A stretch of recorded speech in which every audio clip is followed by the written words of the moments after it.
Әлеуметтік аз қамтылған отбасыларды кәсіпке тартып, ауылдық елді мекендердің әлеуетін арттыру президенттің әр жолдауында айтылып келеді.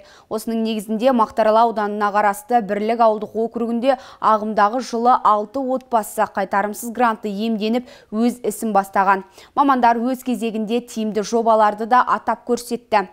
Бір айта кетерлігі, кәсіпкерлікке бет бұрған округте көгілдір отын, ауыз су жеткілікті болғанымен жол мәселесіне қатысты тұрғындардың айтары бар. Біздің шағымыз осы көшеге бізге берілген 89 жылы берілген. 30 жыл дегенде көшенің басы жоқ біріншіден. Ол көшенің басын 30 жыл дегенде айқай шуменен адамдар арызданып жүріп зорға аштырдық. Енді әйтеуір Құдайға шүкір асфальт биылдыққа келді. 30 жыл, 35 жыл дегенде зорға қолымыз жеткіздік. Енді мына бетіне де түсіру керек еді. Бұны енді білмедім, бір үлкендер, ауылдың үлкендер, ақсақалдары бұрып ап кетті дейді. Біздің шағымыз, айтатын шағымыз осы. Мынау көшеге лай, мына жақтан лай келеді, басқа жәндегі шаң тозаң болады. Осыны бір асфальттеп берсе деген бір өтініміз. Асфальтты орталыққа қарап бұрып кеткен. Осыған түсіруіміз керек еді. Біз жан айқаймен осы жерден адамдар жабылып жүріп жинап, әрқайсысы өзін тапқанын беріп, 5-10 мың теңгесін беріп, жәндегі осы көшеге тас түсірткізіп алдық. Ал енді мынау бізге әкімшілік айтып еді, мына жерде Сәкен мырза деген әкіміміз бар. Осы көшеге түсіріп береміз асфальт деп. Енді түседі деген нұқта ары қарай бұрып кетті, орталыққа қарап, өздеріне қарап. Ассалаумағалейкум, ардақты әлеумет, құрметті көрермендер, бүгін бізде сұхбатта Мақтаарал ауданына қарасты Бірлік ауылдық округінің әкімі Сәкен Мұсақұлұлы. Сәкен Мұсақұлұлы, жалпы дәл осы округке әкім болғаныңызға 2 айдан астам уақыт болған екен. Біріншіден қызметіңізге сәттілік тілейміз. Жалпы округке сіз келгелі бері қандай оң өзгерістер орын алды? Шілденің 9-ына әкім болып сайландым. Бірлік ауылдық округі бойынша қысқаша айтып кететін болсам, Бірлік ауылдық округінде 6 елді мекен бар. 6 елді мекен, халық саны 9753. Мен әкім болып сайлағалы бері осы Пернебаев елді мекенде ауыл ел бесігімен 7 көшеге асфальт төселді. 7 көшеге.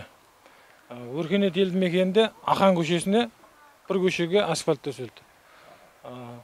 Қазіргі таңда Өркениет елді мекенде 200 орындық жаңа мектептің құрылысы жүруде. Сол жаңа мектепке баратын 200 метр тас төселді. Жаңа айтылып атқан жаңа мектепке. Одан бөлек Алғабас елді мекенінде жарықтандыру мен аяқ жолдар. Онда барып, суретке түсіріп, видеоға түсіруге болады.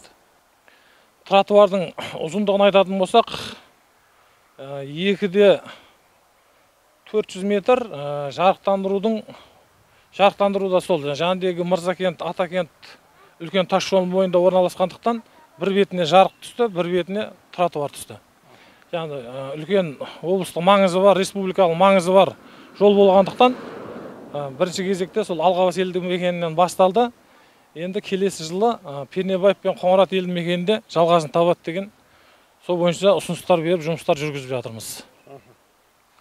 Әлі күндегі дәл осы өзіміз тұрған елді мекенде ауыл ел бесігі бағдарламасы арқылы жол салынды дедіңіз.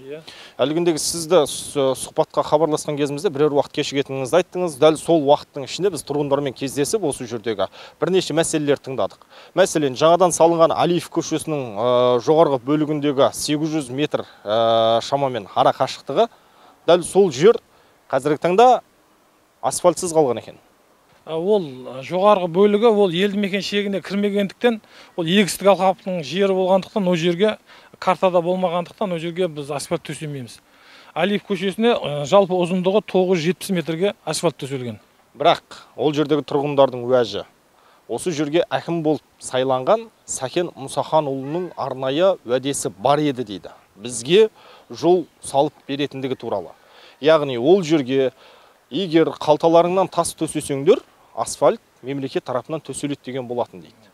Енді қазіргі таңда сол қазіргі тәртіпке байланысты көшелерге асфальт түсу үшін жаңағы госакты алу жұмыстарын біз ұсыныс бердік. Егер ендігі жылы госакты алынатын болсақ, біз аудандық тұрғын үй және коммуналдық шаруашылық бөліміне ұсыныс беретін боламыз. Берген уәдеңіз рас па? Енді мен уәде берген жоқпын, алдыңғы әкім уәде берген шығар. Бірақ біз сол бойынша жұмыс жасап жатырмыз. Тұрғындардың айтқаны Сәкен Мұсаханұлы уәдесін берді дейді. Дұрыс қой, жаңа айтып отырмын ғой. Егер де жаңа көшеге біз госакты алып, ары қарай ұсыныспен істеп береміз деп уәде бергенбіз. Ол қазір елді мекен шегіне кірмейді ғой. Соны біз соны кіргізіп госакты алсақ, ендігі жылға ұсыныс беріп істетеміз. Яғни бұл келесі жылғы жоспар. Келесі жылға жоспар. Тұрғындардың уәжі дұрыс па? Сіздіңше? Дұрыс. Айтқан уәдеңізді алдағы уақытта орындауға тырысасыз. Тырысамыз.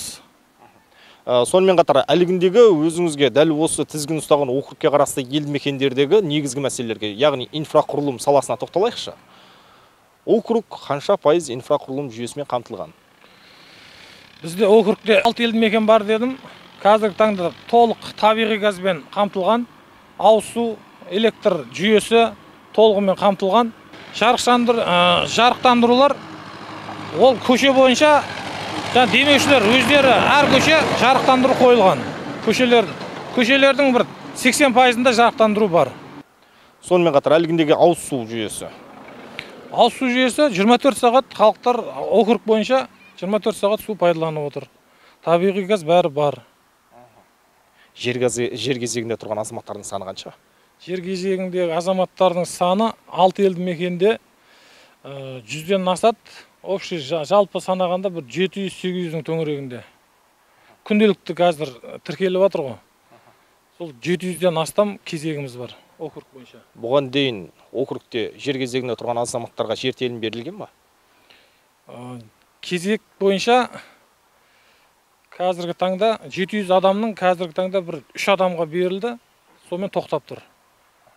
Яғни жаңағы тұрғындардың тағы бір уәжі бар.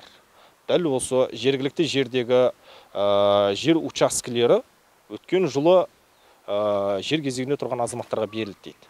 Бірақ кезексіз берілді дейді. Ол кезде кезек жоқ еді, кезек жоқ кезде берілген. Одан кейін біз 22 жылдан бастап кезекке алынған. Оған дейін кезекте тұрмаған адамдар. Түсінікті. Ендігі тағы бір мәселе, жалпы ауыл шаруашылық саласына келейікші. Тұрғындардың негізгі табыс көзі бұл жерде егін шаруашылығы және мал шаруашылығы. Қазіргі таңда жаңағыдай ауыл шаруашылық саласында қандай мәселелер бар? Бізде 3100-ден астам мақта егілген. Жалпы 4570 гектар жер бар. Соның 3100-ден астамына мақта егілген, қалғанына күріш дақылы егілген, қалғандарына жәндегі бақша дақылдары егілген. Қазіргі таңда шаруалар өз өнімдерін алып, қауын дарбыздарын жинап, сондай жұмыстарын жүргізіп жатыр. Бірлік ауылдық округінде ауыл шаруашылық саласы қаншалықты дамып келеді? Бірлік ауылдық округінде мал шаруашылығы, егін шаруашылығы бәрі дамып келе жатыр. Көрем десеңіздер, бізде жаңа қымыз, қымыран, саумал дейді ғой. Сондай сауатын кәсіпкерлеріміз бар. Оларды барып көруге болады. Түсінікті. Жалпы елді мекендегі әлеуметтік ахуалға тоқталайықшы. Тұрғындардың санын айтып өттіңіз. Қазіргі таңда мемлекет тарапынан әлеуметтік көмек алатын қанша отбасы бар? Әлеуметтік көмек алатын нақты айта алмаймын. Қазір әлеуметтік сала маманымыз отыр. Ол не бойынша әлеуметтік сала маманы жауап берсін. Енді жергілікті жердегі әкім болғаннан кейін барлық сұрақты мәселелерді сізге ұсынамыз. Өйткені дәл осы жердің әкімін тізгін ұстағаннан кейін сіз ол мәселелердің барлығынан толықтай хабардар болуыңыз қажет. Дұрыс. Алдағы уақытта бұлардың барлығын ескере жүреді деген сенімдеміз. Сонымен қатар тағы да елді мекенде қандай мәселелер бар? Қажетті дүниелер бар ма? Елді мекенде өзекті мәселелер бар. Осы жаңағы көшелер бар бізде. Әр елді мекенден сол көшелер бойынша біз ЖКХ бөліміне ұсыныстар бердік. Жарықтандыру бар. Еркінабад елді мекенінде мектеп құрылысы жүріп жатыр. Сондай кемшіліктеріміз бар, өзекті мәселелеріміз бар. Қазіргі таңда күн тәртібінен түспеген тақырыптың тағы бірі жастардың мәселесі. Жастарды жатқылыққа бой алдырмай, керісінше спортқа баулу негізінде арнайы орындар салу қажеттігі туралы президенттің де арнайы тапсырмалар бар. Қазіргі таңда Бірлік ауылдық округінде спорттық нысандар жеткілікті ма? Спорттық нысандар 22 жылы мына Өркениет елді мекенінде жаңа спорт алаңшасы салынды. Осы 24 жылы осы Пернебаев елді мекеніне стадион саламыз деген жоспарымыз бар. 2024 жылы. Иә, оған жер мәселесі қазіргі таңда қаралып жатыр. Жер мәселесі шешілсе, ендігі жылға салу жоспарда бар.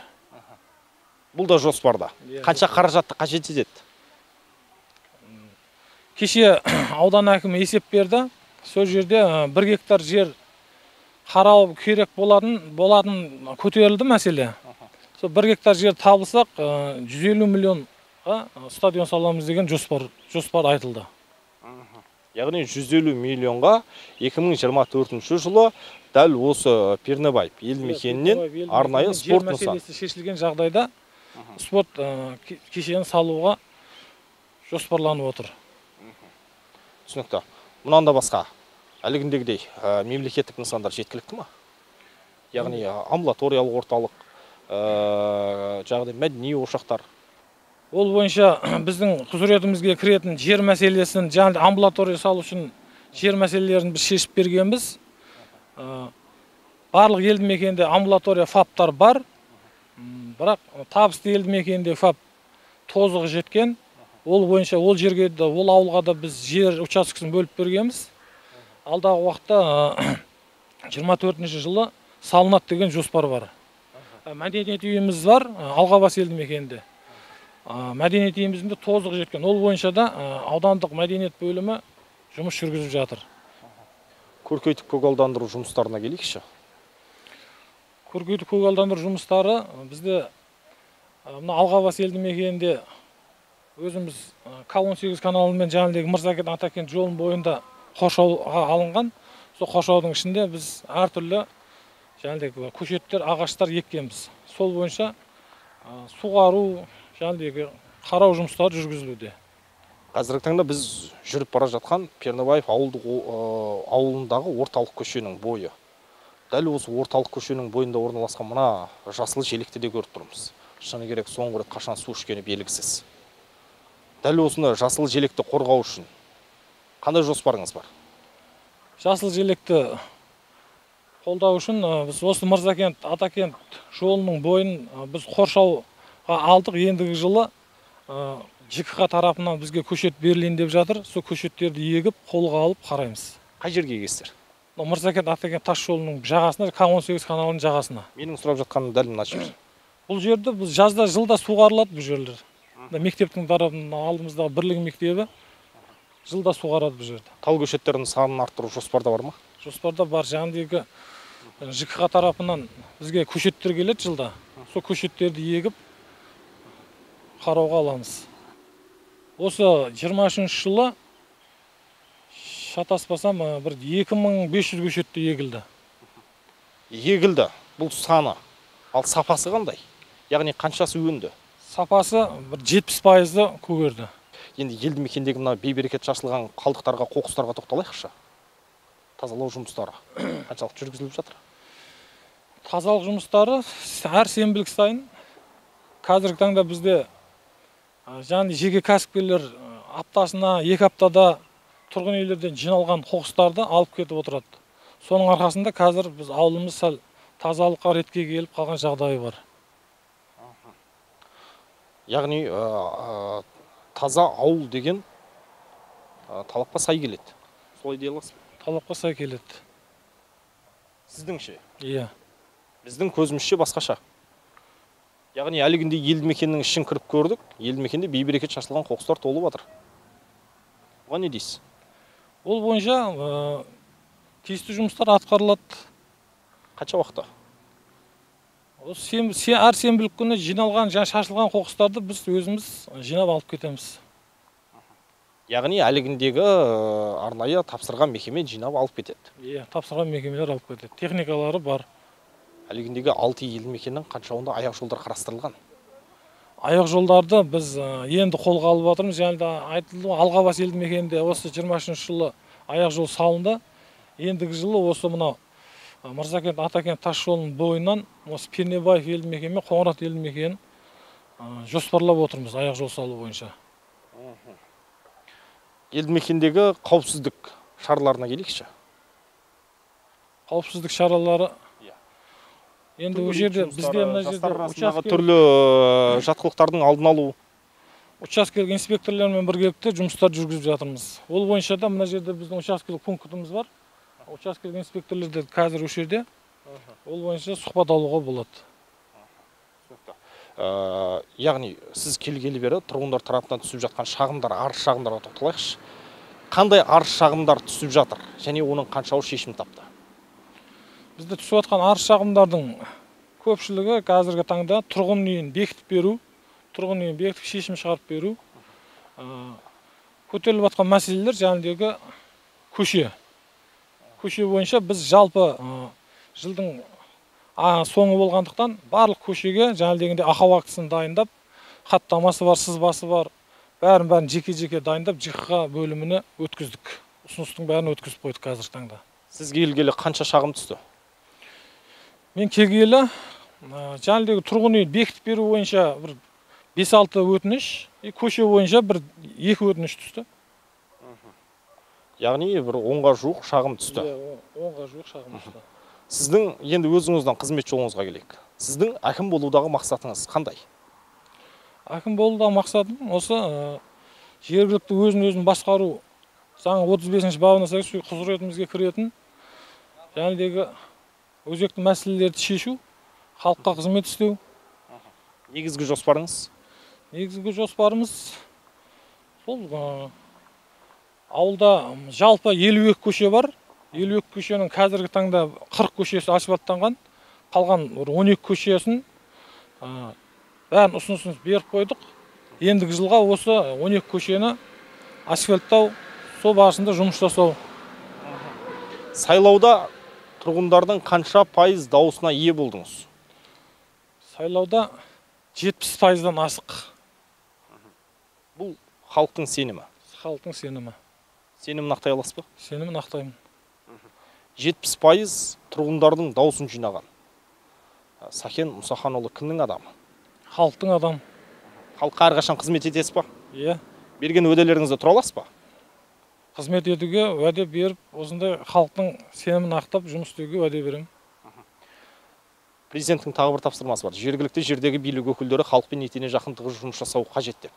Соңғы рет тұрғындармен қашан жолықтыңыз, яғни өзіңіздің сайлаушыларыңызбен? Тұрғындармен осы 11-ші кеше бүгін нешесі 12-сі болса 11 күні біз есеп өткіздік. Сол жерде округ бойынша тұрғындардың бәрімен кездестік. Мәселелер айтылды?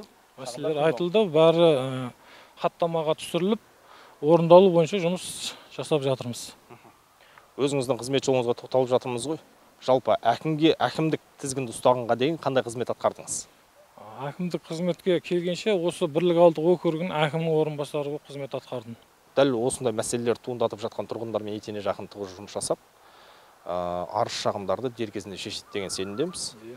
Және де уәде беріп, сол уәдеде орындайды деген сенімдеміз. Ләззат Смайылқызы, жаңа округтың әкімі Сакен Мұсаханұлынан сұхбат алған болатынбыз. Дәл сол сұхбат барысында әлеуметтік саладағы жасалып жатқан атқарылуға тиіс жұмыстардың барысы туралы сұрақтардың жауабын сіз береді деген болатын. Жалпы Бірлік ауылдық округінде әлеуметтік салада жыл басынан бері қандай жұмыстар атқарылып жатыр? Осыған тоқтала кетсеңіз. 2023 жылдың 1 қаңтарынан бастап біз атаулы әлеуметтік көмекке округ тұрғындарынан өтініштер қабылдаймыз. Оны комиссия отырысында қарап, мұқтаж деп танылған отбасыларға қаражат тағайындау үшін мансап орталығына құжат жібереміз. Мансап орталығы Мақтаарал аудандық жұмыспен қамту және әлеуметтік бағдарламалар бөлімі арқылы төлем жасалынады. Және де тұрақты түрде әлеуметтік жағдай төмен, көпбалалы отбасыларға демеушілер тарапынан ауыл ақсақалдары, ауыл билері және де осы Бірлік ауылдық округіне тағайындалған мәслихат депутаты сол кісілермен бірлесіп отырып, демеушілер тарапынан біз азық-түліктер таратып отырамыз. Біздің жалғызбасты 7 қартымыз бар. Кешегі 1 қазан қарттар күні, халықаралық қарттар күніне орай біз 7 өзіміздің жалғызбасты қарттарымызды азық-түлік әлеуметтік пакеттермен қамтып, мерекелермен құттықтап шықтық. Сонымен қатар қазіргі таңда округте әлеуметтік көмек алатын қанша отбасы бар? Жылдың былтырғы жылмен салыстырғанда біз қазір 100 шақты отбасыға азайып отырмыз. Ол дегеніміз бізде кедейшіліктің төмендеуі. Нақты айтқанда кешегі 2023 жылдың 3-ші кварталына 97 отбасы атаулы әлеуметтік көмекке құжат тапсырып, оларға тағайындалды. Жаңа шартты және шартсыз болып екі түрге бөлінеді. Шартылай 96 отбасы алды, бір отбасы шартсыз түрде атаулы әлеуметтік көмек алды. Президенттің бір тапсырмасы бар. Жалпы әлеуметтік көмек алатын азаматтарды кәсіптік салаға тарту бойынша. Жалпы жыл басынан бері әлегіндегідей қайтарымсыз гранттарды иемденген азаматтар бар ма? Дәл осы әлеуметтік көмек алатын отбасылардың ішінде. Бар, 6 отбасы бар. Қанша көлемде қаражат алды және ол алған қаражатқа қандай кәсіп көзін бастады? 1 миллион 384 мың теңгелік қайтарымсыз грантты алғандар бар біздің округте. 6 отбасы, олардың ішінде жаңағы теплица, жылы жай ашып жатқандар бар. Қазіргі таңда жаңағы қажетті құрал жабдықтарын алып, көктемде жаңағы өнім шығаруға, көшет шығаруға дайындалу үстінде, және наубайхана ашып, қазіргі таңда жаңағы печеный, нан, жаңағы оннан жасалатын тағамдар жасап, осы жергілікті жердегі базарларға шығаруда. Яғни кәсібін өрге дөңгелетіп келеді. Иә, бар. Ұсыныс білдіргендердің саны қанша? Дәл осы қайтарымсыз грант алуға ниеттенгендер. Бірлік ауылдық округі бойынша жаңағы атаулы әлеуметтік көмек алып жатқан отбасылардың ішінде үміткерлер бар. Тапсыруда, егер бизнес планы нақтыланып қорғалған жағдайда, жаңа 6 азаматымыз алып отыр. Жылдың соңына дейін тағы осы биылғы жыл тағы бір 2-3 азамат алады деген ойымыз бар, үмітіміз бар. Өтіп жатса алады. Бірлік ауылдық округінде ауыл аманаты бағдарламасы қаншалықты орындалып жатыр? Ауыл аманаты бағдарламасы бойынша бізде 21 мен 35 жас аралығындағы жастарға түсіндірме жұмыстарын жүргіздік. Біздің Бірлік ауылдық округінен 2 азамат құжаттарын тапсырды. Түркістан облысына барып, өздерінің бизнес пландарын қорғады. Енді қаржылай төлемдерін күтуде. Қандай бизнестің түрі? Мал шаруашылығы, малды бордақылау бағыты бойынша және сүт бағыты бойынша. Осы жерде айта кетіңізші, тұрғындарға құлақ қақсы ретінде, яғни Бірлік ауылдық округінде қай кәсіптің көзі ыңғайлы бастауға? Бізде жайылымдық жерлер жоқ қой, округте да. Сондықтан сүт бағыты бойынша, мал бордақылау бағыты бойынша, менің ойымша, бізге қолайлы. Мұнан өзге? Мұнан өзге кіші кәсіптер бізде шаштар азырса болады, наубайханалар жаңағыдай сұранысқа ие. Себебі біз жаңа ұн өнімдеріне жасалатын тағамдардың барлығы үшін Атакент кентіне барамыз. Ол өзіміздің округімізде жаңа азаматтарымыз кәсіпкерлікпен айналысып, ашып, осындай халықтың қажеті үшін қамтитын болса, ол нұр үстіне нұр болар еді біз үшін де. Күміс жас жобасы бойынша қанша азамат әлегіндегідей жұмысқа тартылды? Күміс жас бағдарламасы бойынша бізде 7 немесе 8 7-8 азаматымыз қамтылып отыр. Ақылы қоғамдық жұмысқа қанша азамат тартылды? Сіздерден бар ма ұсыныс білдіргендер? Ұсыныс білдіргендер бар, олармен жұмыс жүргізіп жатыр. Жаңағы әр ауылдан 4-5 азаматтан қамтылған, олар күнделікті таң азанда, кешкі уақыттарда жол бойларын тазалайды, ауыл іштерін тазалайды. Қазір жұмыссыздар тізімінде қанша азамат бар? Бірлік ауылдық округінде. Жұмыссыздар тізімінде бізде 40 шақты азамат бар.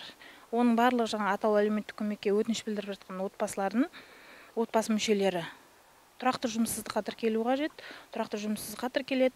Сосын жаңағы бізде ауылды жаңағы егістік жерлер бар ғой, сол кісілермен келісімшартқа отырып, жаңа егіндік жерлеріне барады. Терім уақытында қарасады, шабығы бар. Мақта егілгеннен бастап қара күзге дейін сол кісілермен келісімшартқа тұрып істеп жатыр азаматтар. Түсінікті. Ләззат Смайылқызы, жалпы алдағы істеріңізге сәттілік тілейміз. Ойға алған жоспарларыңыздың орындалуына тілектеспіз. Рахмет.